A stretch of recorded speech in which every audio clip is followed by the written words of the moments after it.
Hello and welcome to Silver Age Silver Screen, the podcast where we watch, discuss, and review sci-fi, cult, superhero, and other stereotypically geeky films. I'm your co-host, Casey Jarmes. And I'm your other co-host, Riley Thorpe. Yeah, and Riley, today we are talking about a direct-to-DVD animated movie based on comic books, albeit one that won an Emmy.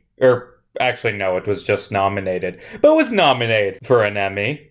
Based on the graphic novel by Darwin Cook. This week we are reviewing Justice League: The New Frontier, released in 2008. You know, before we get into this film, I think the reason why we decided to do it is because it's a really interesting idea for a film. DC: The New Frontier, the book that this is based off, it's about the 50s. Both what was going on in America at the time and what was going on in comics. Because if you don't know, the comic industry went through massive changes in the mid-50s, and the exact reasons for it are long and complicated, but the short story is DC canceled most of their books and a few years later rebooted them just with completely different heroes under the mantle. For instance, Jay Garrick, the Flash of the Golden Age, was replaced with Wally West, who has different costume, different name, different villains, but the same powers. And this movie is, or at least it tries to be, about why that change happened, why it went from Golden Age comics to Silver Age comics, but not because of, editorial mandate, but because of what was going on in the world at the time with, the Red Scare and the Korean War and the space race. And that's a really interesting idea.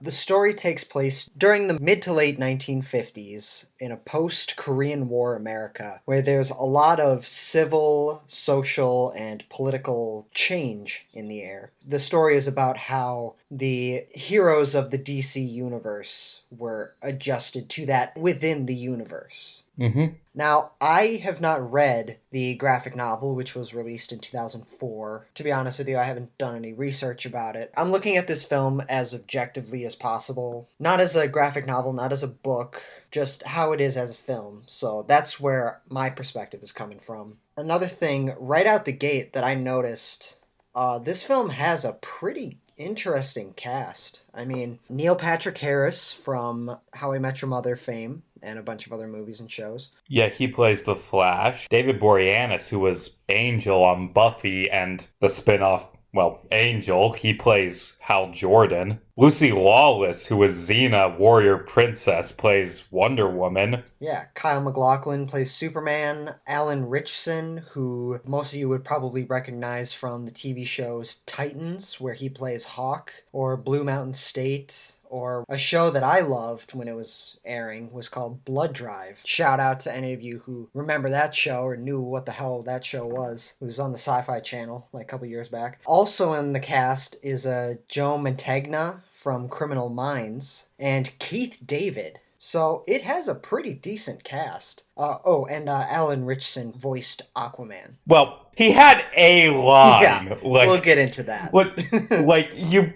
You built him up it features this actor. He has one line. But no, this film has a good cast. Yeah. David Boreanaz Yes. just steals the show in this. Oh, yeah. To be honest with you, that is actually what I was thinking. I went into it oh yeah, I recognize this guy. He was also the guy, or Alan Ritchson. He was in an episode of Black Mirror about the rating people episode. Oh, yeah. The wedding. Yeah, that guy, the gay fiance. So I was he's the guy, he's the actor that is in most of the shows that I've seen. Oh shit, he played Raphael in Yeah, that too. The Teenage Mutant Ninja Turtles Michael Bay movies. And he was in Laser Team. And again, he's not really in this movie. Why are we focusing on him? Well, my point is, what I'm saying, he was the actor I knew the most going into it, apart from Neil Patrick Harris, of course. And I'm like, oh, cool, he's going to be in this. He has one line as Aquaman. I don't know. This is just something funny I thought of. So first off, opening scene of this, we get a man flipping through a book full of drawings, like describing the backstory of the film's main villain, later named the Center, describing this being from dinosaur times that was buried in Earth by the asteroid strike, this ancient, inhuman, hyper-intelligent, powerful monster, but has been watching humanity as they grow eviler and more dangerous. And now, upon the eve of Armageddon, as the Cold War is heating up and we are starting to see these massive nuclear arsenals, humanity's destruction has come.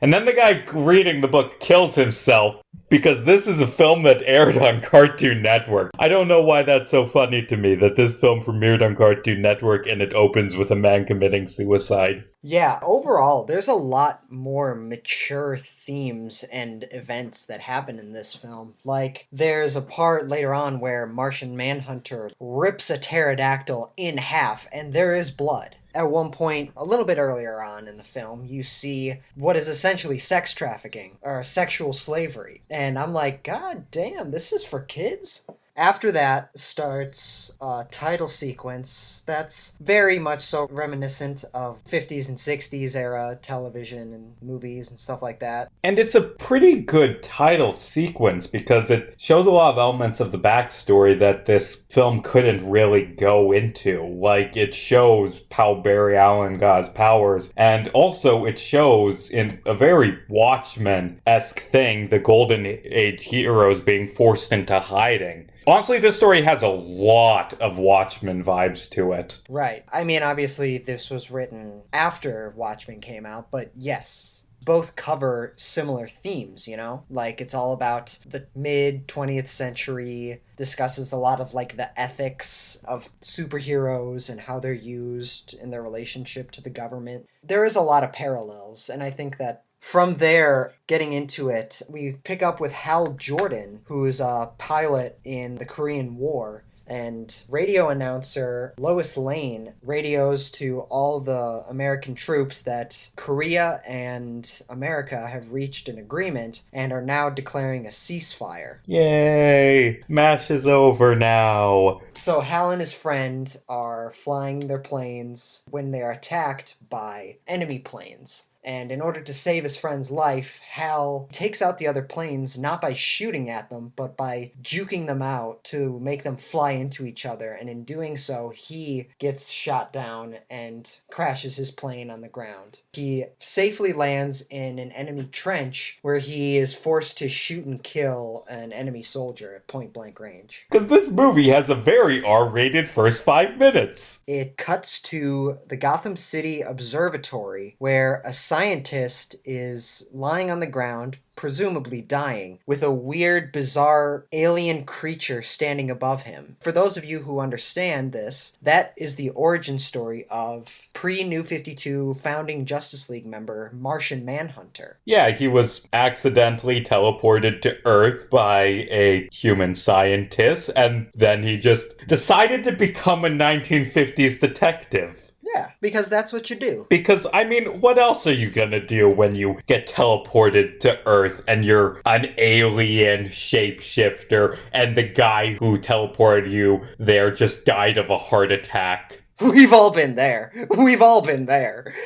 What was very interesting to me upon watching this film does jump around a lot, and I have more to say about that later on. But what was interesting to me because this is my first time watching it, it struck me that this film predominantly follows the Martian Manhunter and Hal Jordan Green Lantern. I love both those characters. So it's not just the fact that the film focuses on them, it's the fact that of the founding Justice League members, these are the two that really don't get much love in the mainstream media. I could go to, say, my dad or my sister, who they love superheroes too, just like me. I'm not talking down about them, obviously, but they don't know as much about me. I'm not trying to flex on them, but they don't know as much about comic books as I do. They just know the movies, you know? If I go to my dad or my sister, I go like, hey, who are these? And they're like, oh yeah, that's Batman, Superman, Wonder Woman, The Flash, and Aquaman.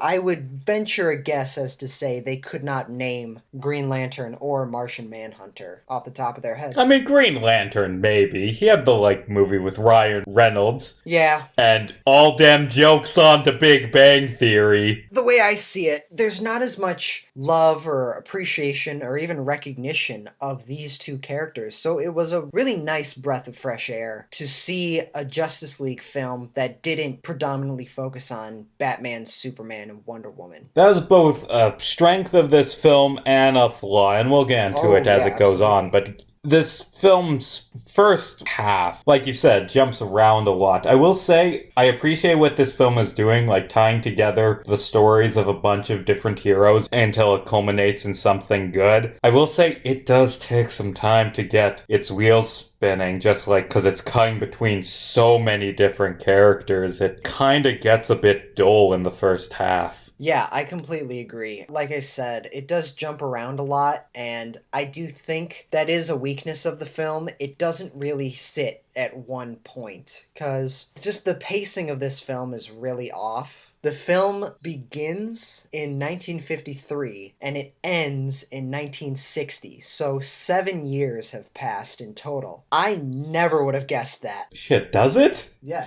I thought I was under the assumption that this was all taking place in 1954 or 55, right after the Korean War. At the end, when Jimmy Olsen takes a photo of the heroes that saved the day, spoiler alert, the newspaper says 1960. Okay, well, yeah, this film does not convey that passage of time much at all. Fitting in with the jumping around, it goes from Gotham in 1953 to Indochina in 1954, where Superman travels to a hut where Wonder Woman is celebrating with a group of women that she freed from sex slavery. It doesn't say sex slaves, but I'm pretty sure she says, imprisoned to have their way with them or something like that. Yeah, something to that effect. It's like, god damn, this is for kids. One day came over a bunch of soldiers with women caged up and broke the women free and gave them a bunch of guns and told them, do what you want. And they did some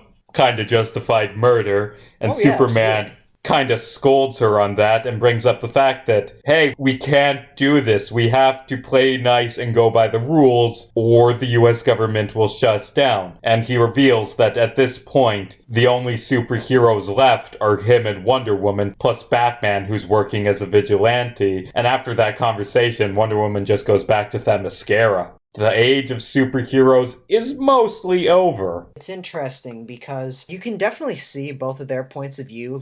Clearly Wonder Woman is doing the right thing, obviously. But Superman, being the eternal stick in the mud, as he always is, always working for the government and that stuff, you can understand where he's coming from. Look, people are afraid of us. We are literal gods. When we start doing whatever we want, that's when they're going to get afraid. That's when they're going to resort to desperate measures, It was a very interesting interaction they had. And a bit after it, Superman has a scene where he discusses this stuff with Lois Lane, and he shows up in a few action scenes after that. But Superman's barely in this. Yes. And I'm gonna say something. I think that's a bit of a mistake. A lot of the complaints I'm gonna have for this film boil down to the fact that this is a 75-minute film. It's very short, and there are things that needed more time to focus on. Superman's role as trying to be this symbol of heroism when all the other heroes are being forced out and having to juggle what it means to be a representative of the American way and how to be a good person when the country is descending into madness and paranoia and fear-mongering. That's a really interesting story, and maybe it's told better in the book, but they really don't do much with Superman in this movie, and I think that's a bit of a failure. Like I said, it is cool to see a film that focuses on Hal Jordan and Martian Manhunter, but it comes at the expense of pretty much every superhero in this movie, except for kind of the Flash, really not having much of an arc or really any screen time of note. I completely agree with you. That was one of the other weaknesses I had with it. Like I said, when the film started, I felt a breath of fresh air when it's mainly focused on Martian Manhunter and Hal Jordan. And I'm like, okay, that's cool. That is mostly focusing on them in this part. Superman, Wonder Woman, they're a little off to the side a little bit, but don't worry, they're going to be a big part in it. But as the film goes on, it became very apparent to me, like, okay, so Superman, Wonder Woman, Batman, half of the Justice League, they're just completely sidelined. As much as I do like John Jones and Hal Jordan, Martian Manhunter and Green Lantern respectively, arguably Superman, Batman, and Wonder Woman are the most important members of the Justice League. They're the Trinity, meaning like they're the greatest heroes in the DC universe. To see them completely getting pushed to the side for the entire film is kind of disappointing. I mean, Batman doesn't appear until like 22 minutes into the movie. I mean, that doesn't sound bad, but again, that's a third of the film's length because it's very, very short. We'll get into it more and more, but like they set up a pretty interesting subplot with Batman. And it just, after that one scene, there's like maybe one other scene, and then that subplot is completely dropped. Yeah. At the end, Superman gives this monologue where he talks about his character motivation and what he's learned in this entire story. It has all to do with government persecution and how where power exists in relation to the government and its people. And I'm just sitting there like, okay, apart from maybe a couple offhanded comments throughout the film, this was not set up at all. It's just something they're saying happened that we didn't see. After Soups and Wundy have their discussion of ethics and Wonder Woman decides, man, I'm going to go away for a few years, we get a scene of Martian Manhunter in an apartment watching TV and shape-shifting into the characters he sees, including Bugs Bunny.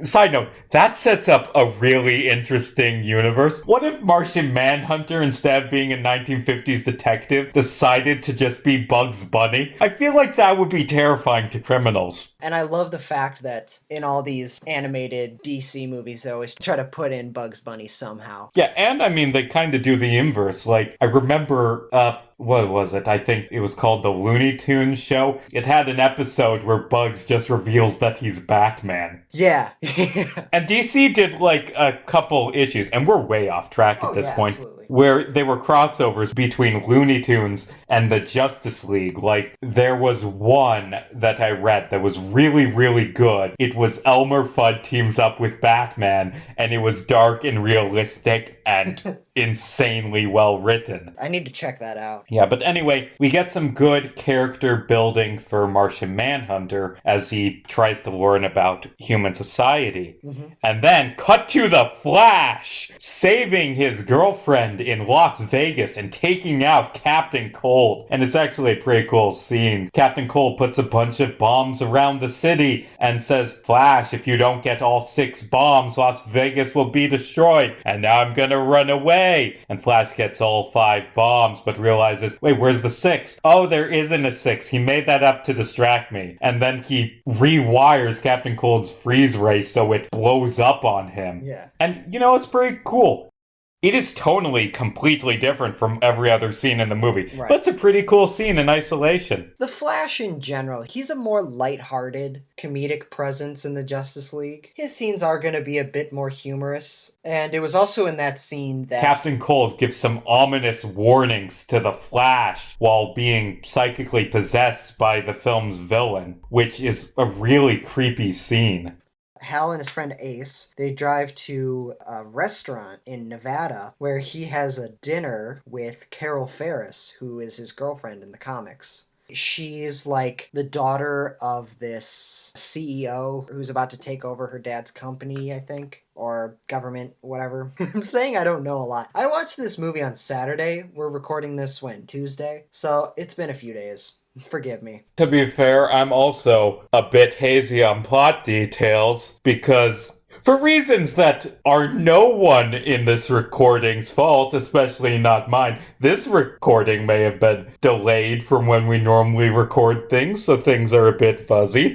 Technical problems. Computers are bitches. You know, you guys know. It's a scene where Hal, interviews and, gets a job at Ferris Air, which is this experimental aviation agency. And also, he reveals that A, he's a pacifist, and B, he spent some time in a psych ward following the Korean War. You see, those are the details I was talking about that I forgot in the last few days.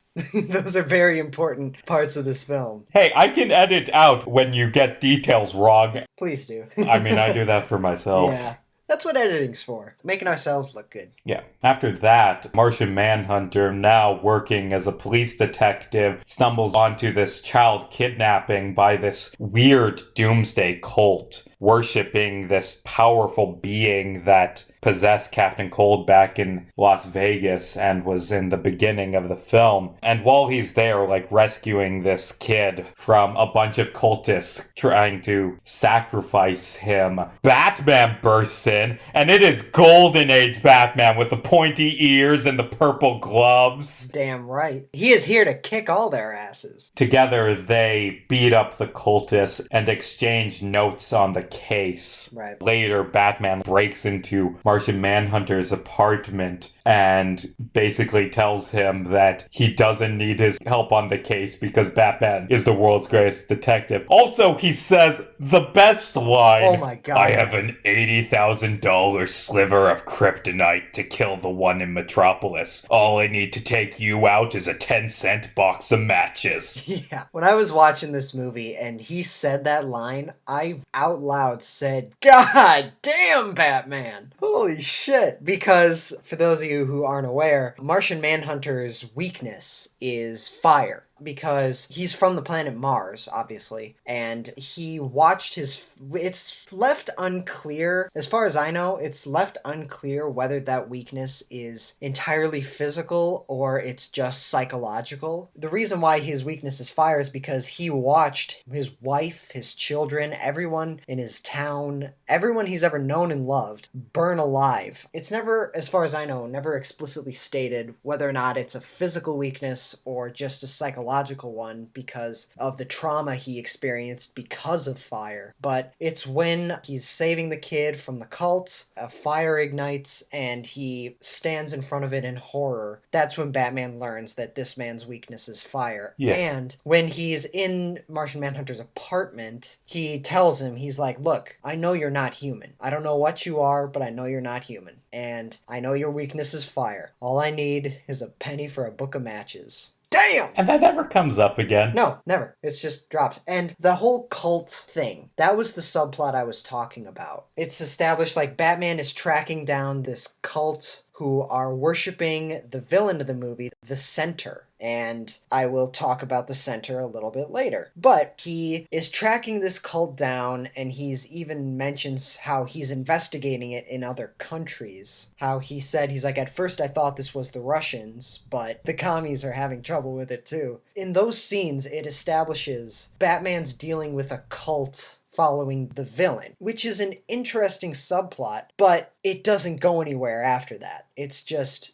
dropped. Yeah, the best thing I can say about this film is that it has really good ideas. Right, exactly. And maybe, we don't know, we haven't read the graphic novel, but maybe it's explored more in there. But there's a lot of interesting things brought up that just don't go very far past that scene where it takes place. Speaking of interesting things that don't really get fleshed up, the plotline about superheroes being forced into hiding by McCarthyism. The government tries to capture Flash. He escapes from them but decides to stop being a superhero. And it's cool, and it would be a really interesting thing, but this is one of 3 scenes with the Flash, so it doesn't have much impact. Yeah, Flash goes on the news and publicly states that he is no longer going to be a superhero. Also, the scene takes place in a bar where John Jones, Martian Manhunter, is watching the news, watching that happen, and he also witnesses news footage of the superhero John Wilson, who goes by, I believe, John Henry. That's his superhero alter ego. Yeah, like the folktale dude who, like, died of exhaustion after fighting a robot.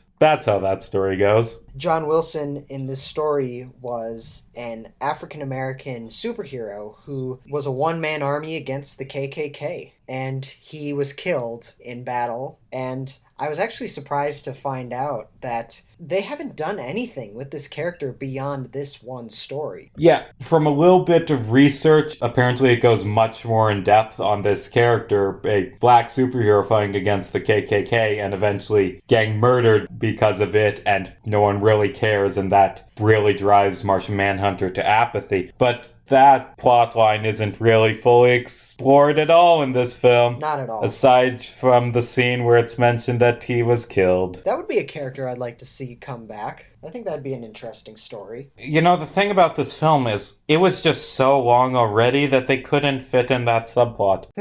I mean, this film, there's no way this film had a big enough budget to be feature length. I get it, but it's just disappointing that there are so many good ideas in this film and none of them are given time to be fully explored. I haven't seen all of the DC animated movies, but from what I can tell, that seems to be a reoccurring problem with a good majority of them. They aren't given enough time and money to make them the best they possibly can be in order to properly adapt these storylines and do them well and make them exceptional. They used to make like 2 or 3 of them a year, but then 2014, 2015, they started making 4 movies a year, and they're all being made by similar creative teams. At a point, you gotta realize, are you stretching yourself too thin when it comes to making these movies the best they can be? Are you just sort of getting them out there just for the sake of getting them out there? And because you're doing that, they're not the greatest quality films overall. Not saying all of them are trash, just saying they could be a lot better if you just gave them the right time and budget to do it properly. And this film, though separate from those, still has those problems. I just felt like they didn't have enough time. They probably didn't even have enough budget. I would venture a guess, since it was premiering on Cartoon Network, that doesn't really sound to me like something that they would shove millions of dollars to, you know? They'd be like, all right, it's in production, let's get it out. That's my biggest problem. Animation is expensive. Look, I get why this film is short and doesn't have the time to explore things, but that doesn't mean it's not disappointing. Animation is very expensive. Don't get me wrong, I understand that. Anyway, back in the plotline that actually gets screen time, Hal Jordan gets a job at Ferris Air, a state-of-the-art experimental aircraft company,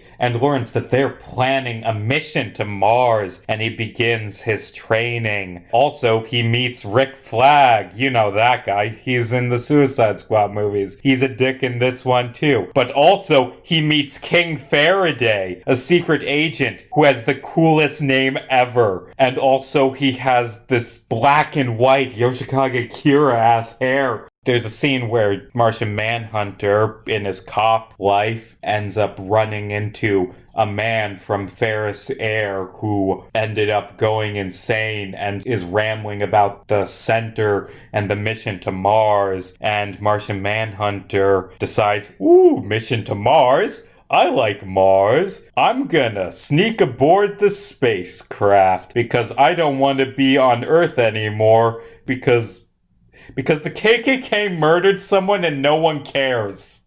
But they didn't focus on that for more than one scene.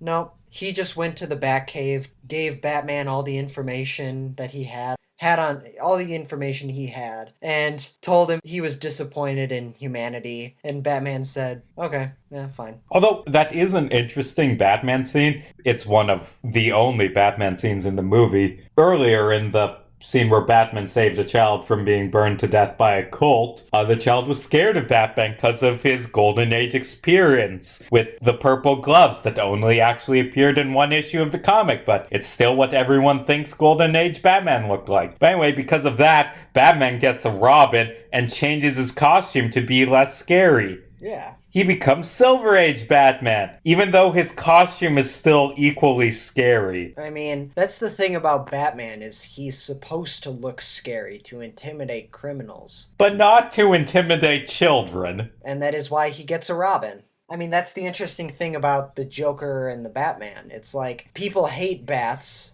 but Batman is the hero. People are, at least they're supposed to like clowns, because they're fun. No one likes clowns, Riley. That's why I said they're supposed to. That's their purpose, is to like them, you know? When it actually comes down to their existence, they fall into the uncanny valley, and are therefore, from an evolutionary, psychologically perspective, fucking horrifying. Yeah, just like Sonic the Hedgehog. Exactly. But the point of clowns is to make you laugh, but the Joker is the villain. Batman is supposed to look scary, but it is an interesting scene how he gets a Robin, gets a new change of costume, in order to be more appealing to the kiddies. Anyway, we finally get intersection from the two heroes that this film cares about. Martian Manhunter tries to sneak aboard the spaceship going to Mars, and Agent Faraday stops him, and Martian Manhunter has to get off the ship to save Faraday from being killed by the fire from the rocket. But the rocket goes off. It's flying to Mars. Also, it has like a shitload of nukes on it. Because it's the 50s and everyone was scared of everything. Hal doesn't like this and gets into a fight with Rick Flag. The ship blows up mid-air and Hal is saved by Superman. Is Rick Flag killed in that scene? I'm pretty sure. He was on a spaceship and then it went boom and he doesn't show up after that. Yeah, he did die, didn't he? And absolutely no one cried, because does anyone like Rick Flag? That's his one character trait, is he's just a dick. It's just a matter of who is he a dick for in this particular context. Amanda Waller or this Faraday guy. It's at this point that Ferris Air has captured the Martian Manhunter. When Superman saves Hal Jordan, he, through prison glass, sees Martian Manhunter. Him and Faraday also have a pretty interesting interaction about how they're afraid of this alien because he doesn't look human. But Superman's like, well, I'm an alien, but you like me because I look like I'm a human. So that's, again, that was a very interesting interaction. Again, there's solid moments in this and solid ideas brought up, but beyond that, they're just not explored at all beyond that. Hey, speaking of things that aren't explored beyond that, you might notice we've been talking about Hal Jordan, not Green Lantern. Oh, yeah.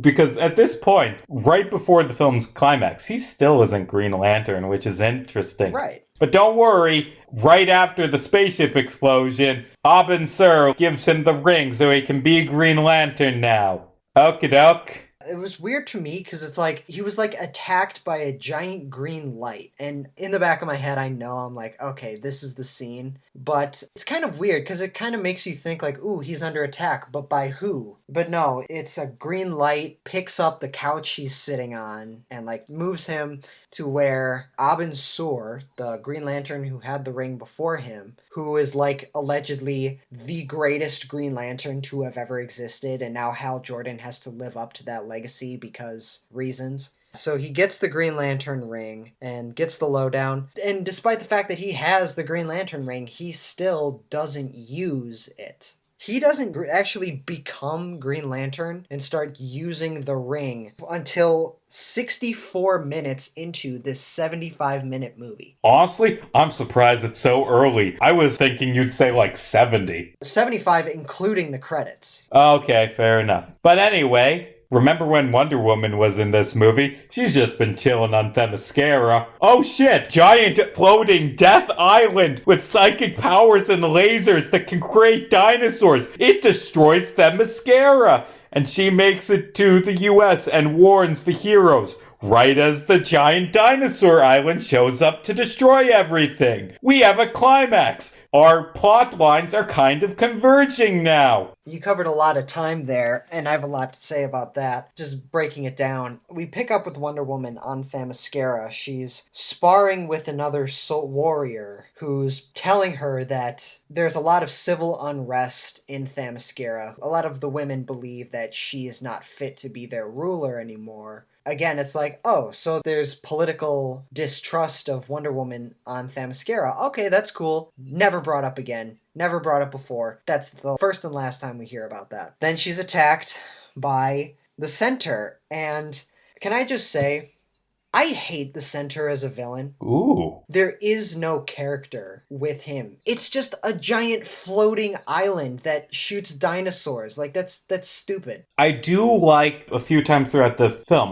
takes control of people's minds and speak through them. That's creepy. And the dinosaurs coming out of its flesh and flying away. Okay, that's interesting. And when Tal goes inside it, it's like a galaxy inside this island. That's interesting. There's some interesting ideas with it, but at the end of the day, it's just an island that wants to wipe out humanity that the Justice League fights. It's not much of a character. Not at all. And even Keith David's very good performance as it is not enough to make it a good villain. Exactly. It's an island that they need to blow up, not a character. He also plays the guy reading the book that killed himself in the beginning of the movie. Mm-hmm. I went into it with that scene. It's like, okay, Keith David is voicing the villain. That's awesome. Keith David is a great actor, a great voice actor. But there's just no character whatsoever. It's just a generic ball in the sky that can shoot lasers. And I'm also left with this feeling of like, how fucking hard is it to make a Justice League film with a good villain? Like, you got this one with the piece of shit Centaur, and then you got the live action Justice League movie with no one gives a shit Steppenwolf. Like, you understand that there is such a thing as Brainiac, right? Brainiac is a great Justice League villain. He's a great just villain in general. And he has not made a live action appearance in a movie apart from that Krypton show that got canceled after 2 seasons. And probably Smallville. I don't know. I never watched any of those. But it's like, I don't know. Like, how hard is it to choose a good DC villain to be the villain of your Justice League movie, you know? It's like, Centaur is shit. Steppenwolf is generic as fuck. The next animated Justice League movie they made after this one, Crisis on Two Earths, that had one of my favorite villains in the comic book movie ever. That had Owlman, so they eventually learned. I'm just saying, it seems to me like, and again, this is just 2 movies, but it's like, I mean, seriously, how hard is it to go with a good DC villain for a movie, you know? Like, DC has some great villains. One of the arguments why people say DC is better than Marvel is because they have better villains. It's like, well, why aren't they have any good villains in fucking Justice League, you know? And I get, you're right, I have seen clips of Owlman. He's a great villain. Darkseid is great. Brainiac is great. It's just, there's so many possibilities, and they go with a CGI gray dude and a giant floating island with no personality and no character or development whatsoever. Sorry, my rant is over now. I've been holding on that one the last hour. So we get Superman fighting dinosaurs as the Spectre is arriving at Florida. Yeah. Which, let's be honest, it's the place in America that will be destroyed by a dinosaur island. Superman beats up a big pterodactyl and then gets absolutely bodied by the Centaur and falls in the ocean and is out of commission for the rest of the film. Yeah, like a good quarter to a third of the movie, Superman is presumed dead. He got killed. He got boned by that island. But anyway, Superman's out of the picture. I guess McCarthyism is over because Faraday assembles all the world's heroes and lets Martian Manhunter go because they play chess against each other off screen. And all of the Earth's heroes assemble. You know, all these great heroes who you love throughout this film, like Green Arrow and Adam Strange and the Blackhawks. Remember those guys? Yeah. Who appeared before? Right, exactly. They assemble to fight the Centaur and there's a big speech about how political beliefs and who you are don't matter, and how I guess McCarthyism isn't a thing anymore as they go to fight the villain.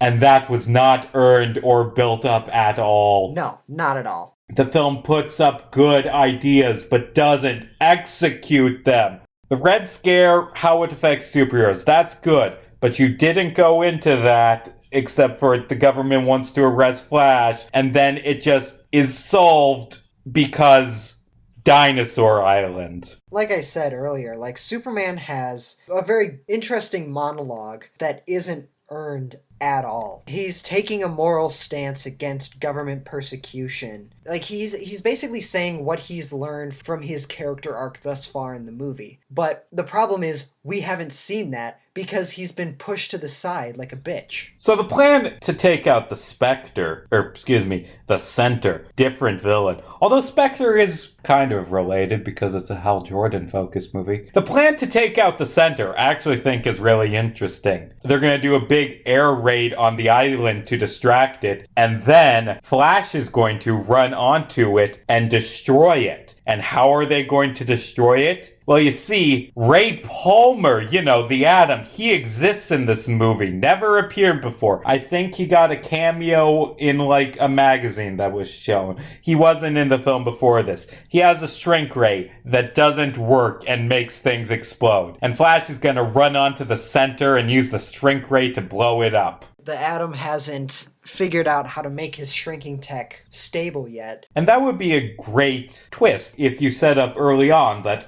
this famous hero is having trouble figuring out his powers and it's making things explode. And you expect the ending to have him figure out how his powers work and save the day. No. He uses the fact that he accidentally blows stuff up to his advantage. That would work if that wasn't the first scene to feature Ray Palmer. And it is interesting how this film does in that way use the strengths and weaknesses of the Justice League members to their advantage. This movie did that, and the live-action Suicide Squad movie couldn't. I guess. Why the hell does Killer Croc have to convince the soldiers to let him tag along with them to plant the bomb in the sewer? Shitty writing. But having Ray Palmer, it's like, okay, Wonder Woman is unconscious. Superman is underwater.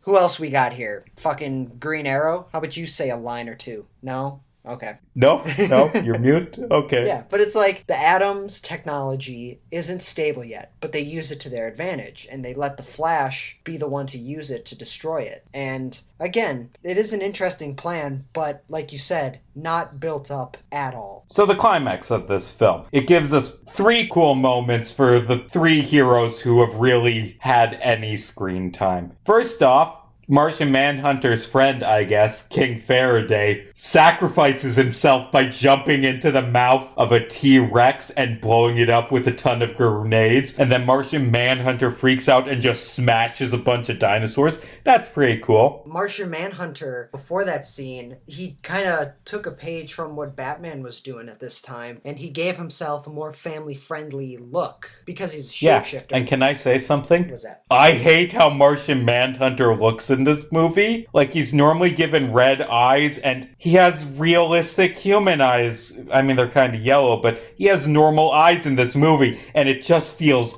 off-putting. Give him the red eyes.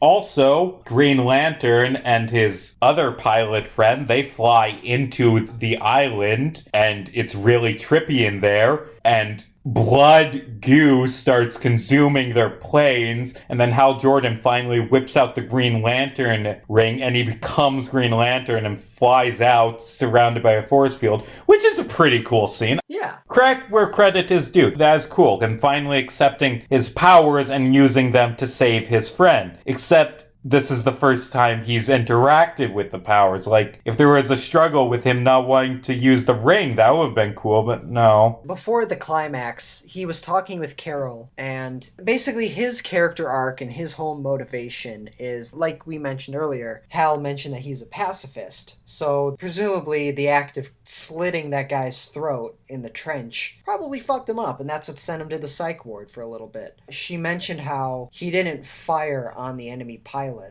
He just tricked them into crashing into each other. What he's been struggling with the entire movie is whether or not it's justified to call him a hero, or is he a coward? He learned how to kill, not because it was the right thing to do, but just to survive, is what he said, essentially. Overall, I'd say that was at least a semi-well-done character arc. It's 64 minutes into a 75-minute movie, and he finally, just now, uses the Green Lantern ring. Yeah, I really wanted this movie to be better, because when I heard the concept of it, it sounded really good. Yeah. And, I mean, the book version won awards. I honestly think I'm going to check it out. Yeah, same. After we finish recording this, because it sounds really good. But this film, it has good ideas going for it, and it doesn't execute any of them good. It's 75 minutes. It's trying to do this grand story with a dozen characters all tied together with arcs, and it doesn't give any of them the time they need. Right. The live-action Justice League film from 2017 was 2 hours long, and that still wasn't enough time to properly introduce not even all the Justice League, just 6 of the Justice League members. Green Lantern's not even in it. This movie is like 45 minutes shorter than that, and has equally as many members of the Justice League. It's like 6 minus the 7th. So yeah, overall, there's just not enough time to properly develop all these characters. And credit where credit's due, they gave the bulk of the development to the characters that needed it, at least for the mainstream. Everyone knows Batman's origin. Everybody knows Superman's origin. Not so much Wonder Woman, Flash, and Aquaman, but people at least know who they are. I would argue that the least popular members of the Justice League, not including all the decades of jokes about Aquaman, are Martian Manhunter and Green Lantern. And that sucks because they are arguably two of my top tier favorite DC heroes. But again, this just overall not done super well in this film. But Green Lantern and his friend Ace take out the island from the inside out. Flash uses the Atom's technology to shrink the island into basically becoming unstable and therefore exploding. Green Lantern picks up the island and chucks it into space with his ring, which is cool. And that was a cool scene. And then Aquaman shows up carrying Superman's unconscious body. Yeah. Because he's in this movie, I guess. He's played by our favorite actor, Alan Ritchson. Hey, did you know that he was in an episode of American Idol? He tried out for that. I'm sure he did. He was in an episode of Hawaii Five-0. This is the show's new segment. Let's talk about Alan Ritchson, because he's our favorite actor, apparently. Holy shit, you know that episode, Hitchcock and Scully, Brooklyn Nine-Nine, and it opens with flashback to the 80s when Hitchcock and Scully were in their prime. Were like cool buff guys. Yeah. Yeah, he played young Scully. Alan Ritchson is the best actor. Exactly. I mean, this guy is top tier, you know? If you've seen Blood Drive, this is the second time I'm mentioning it this episode. In all seriousness, I do really like the show Blood Drive. Yeah, so Wonder Woman wakes up from her coma. Green Arrow is flying a plane. It's all over the place. And it is interesting. Where does that final battle take place? Just off the coast of Florida? Yeah, I believe so. They say Cape Canaveral, which is kind of fitting because of the space themes. I mean, no offense to if anyone listening to this is in Florida. We can do without Florida, you know? No, I'm kidding. But side note, I did... Ding. I've been watching the clock. We just reached 75 minutes. We've been talking about this film longer than the film is because it's so short and doesn't have any time to go over anything. I'm glad. I mean, we'll definitely edit this down because we've had some tech issues that caused us to stop for stuff. But seriously, this is not... This film needed to be double its length. At least that. It's an adaptation of a 400-page book. I mean, even the Dark Knight Returns graphic novel adaptation was 2 movies long. Those are great, by the way. We should talk about those soon. At least they allowed that story enough breathing room to properly be told and fleshed out. But anyway, getting back to how Florida sucks. You're really mean in this episode, I've noticed. Yeah, Yeah. I'm having a good time, Casey. You've gone evil, man. Yeah, I did a TikTok that was part of a trend that was like Google Florida man and then your birthday and then show what came up. And I did that August 20th. It was a news article that was written Florida man arrested for castrating a man with a rusty knife or something like that. Like, what? Let's see, mine is Florida man groped princess at Magic Kingdom. Of course. Oh, let me look at Florida man. So we've gone completely off track. Let's see, hold up. Florida man arrested for botched castration on another man he met on eunuch fetish website. Okay. I'm just saying, I would have been okay if the center blowed that shit up. So what about this film haven't we said?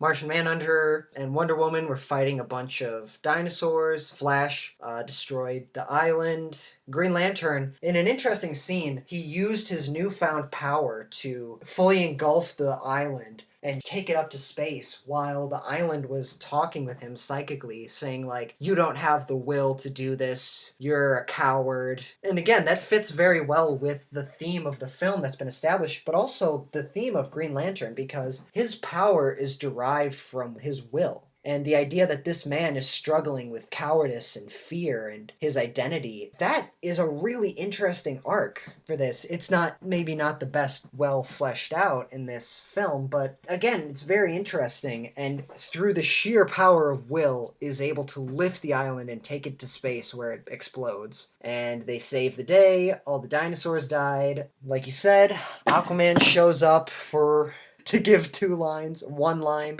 with Superman who's still alive. Jimmy Olsen takes the photo of all the heroes that barely got any screen time in this movie. And then the last part of this film is a montage of all the events that are to come. Basically saying like what's to come in the Silver Age. It shows you Lex Luthor and LexCorp. It also shows you the Teen Titans and Rick Flag Jr. because apparently he had a son now. And basically how the Justice League would continue to go on and be the heroes of tomorrow and stuff like that.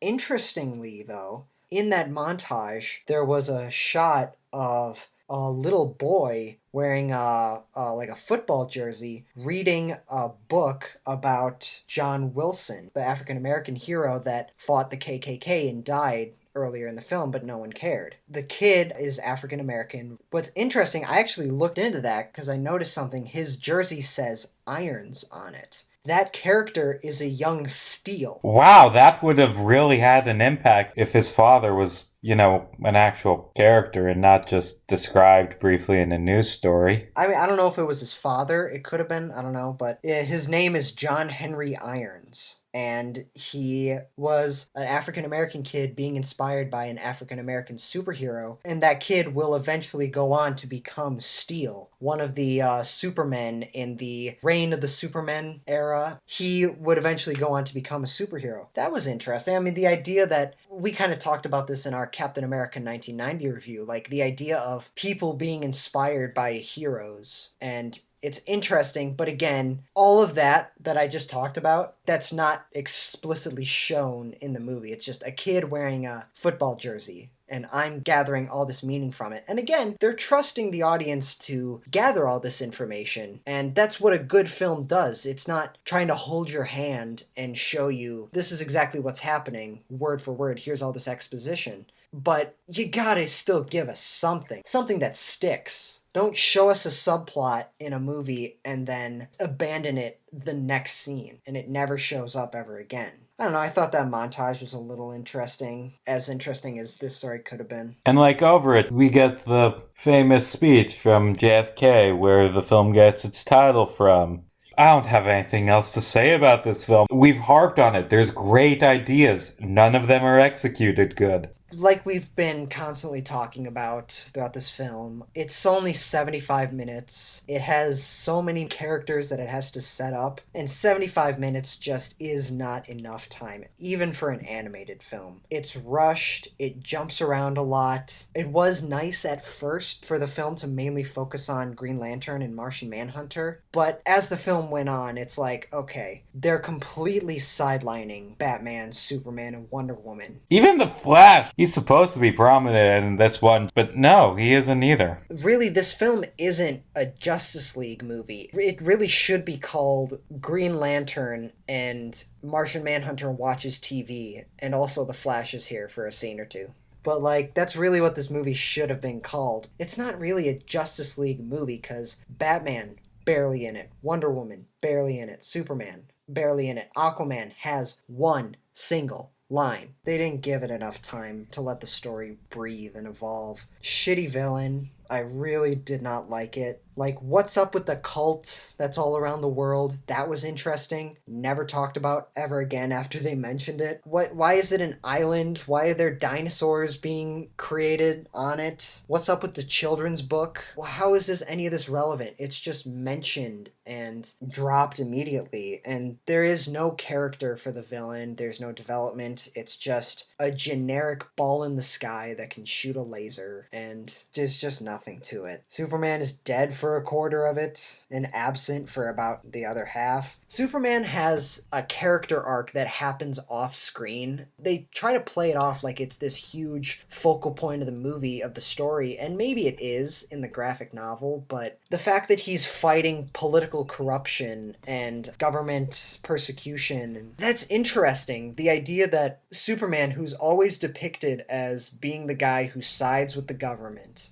being the guy who's like, no, the government is wrong, that's interesting. But it's not fleshed out well in this film. The idea that there's potential political insurrection in Themyscira to overthrow Wonder Woman, that's interesting. But that's only in one scene. Holy crap, you know what I just realized? What's that? None of the Golden Age heroes ever appear in this movie. Not at all. Which is a movie partially about them being forced into hiding. They have a frame in the intro. That is interesting, having how the Red Scare and McCarthyism and the Korean War, how all of that affected superheroes. Like you mentioned earlier, there's a lot of Watchmen vibes. The point of Watchmen is, what are the ethics of the government in the 50s and 60s having access to literal gods at their military disposal, you know? How all of that affects the Justice League. Like, the Justice League banding together could be an interesting story, but you take that and set it in a time of McCarthyism and the Red Scare and a post-Korean War America. That's a really interesting angle to take it, but it's just so vaguely explored. Like, there's an offhanded political comment here and there. Beyond that, there's nothing. It thinks it's a lot more political and a lot more intelligent than it actually is. It does do some interesting things and offer some interesting moments and mature themes. There's a lot about war, violence, and oppression.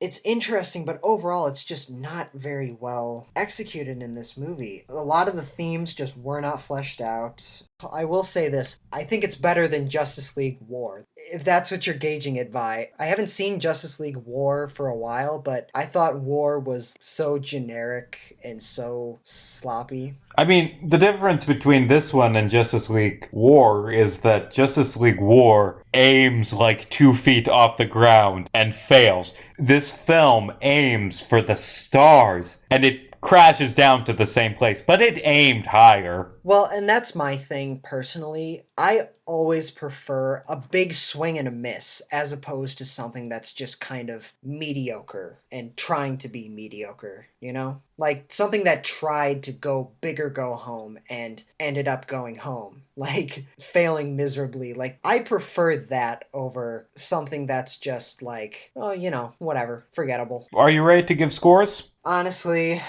it opens up a lot of interesting possibilities for the Justice League and for these characters. Has a lot of interesting themes, a lot of interesting character moments, but overall, it just fails miserably at telling them. I'm trying to be as light on it. Keep in mind, because this was a movie intended for children, but at the same time, that's no reason to pander to them anyway. And it's like, again, there's a lot of moments that aren't for kids, so it's like, who the hell is this movie for? Overall, this movie was okay in that I will never watch it again, and I'm probably going to forget about it in a few days. So overall, I'm probably going to give it a 4 out of 10. Wow. 8.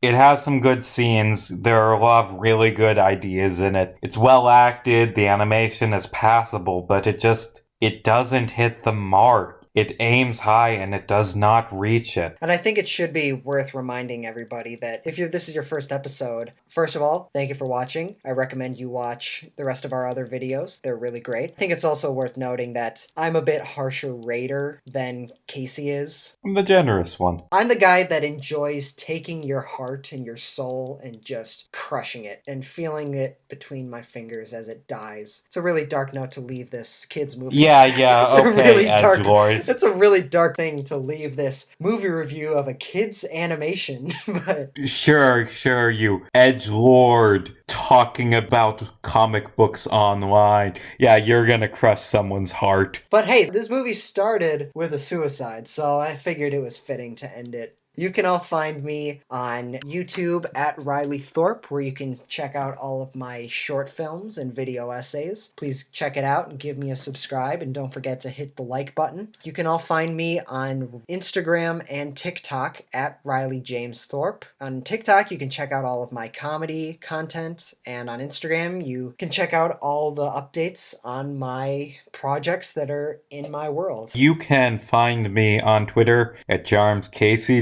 JARMESCASCY. You can find my writings and game design and other work at caseyjarmes.wordpress.com. We'll be back next week where we're going to be going into a classic film franchise that I have never watched a film from before. We're going to be watching a James Bond movie, the original James Bond movie, Dr. No, starring Sean Connery. Oh yeah, I can't wait. We'll be back next week, assuming we just don't get distracted again by going through Alan Ritchson's IMDb page. He's been in a lot of really good stuff. He's an underrated actor. Well, not really. He's okay. He's okay, but he's been in things that are good. Well, he's been in things that I've watched. God bless that man. Why the fuck did we spend 10 minutes talking about Alan Ritchson? He's not in this movie. He has one line. Because why not? As always, I'm Casey Jarmes. And I'm Riley Thorpe. And hey, it's just a movie. Don't lose your head about it.